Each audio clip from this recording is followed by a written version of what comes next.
you knew. Well, I would imagine. I'm just relating to Jackie as from my own adolescence and childhood, because I lived in Detroit in a working class neighborhood and very mixed racially and ethnically, and an old apartment house that was filled with all kinds of people, and I can imagine that Slugger Ann's bar was not unlike that old apartment house. My dad was also a big drinker and a gambler, and I went to the bars with my dad too, and all the bookie joints and stuff, and back in Detroit.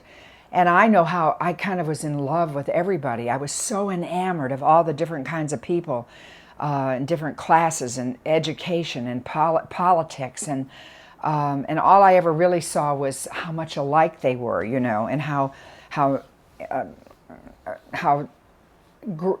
elevated and grand they could be, and how low and base they could be at this, you know, at another time. Each one of them, and it just sort of added to the infatuation. So I could see Jackie seeing people through the similar eyes, or me seeing through Jackie's similar eyes.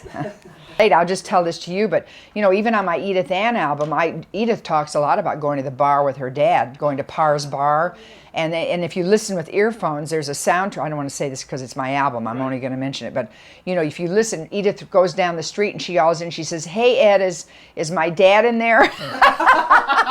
and we had an old, just you know, an old PD track of a bar, and you can hear like an old woman in there going, "Ah, hey Ed, what are you doing?" and stuff.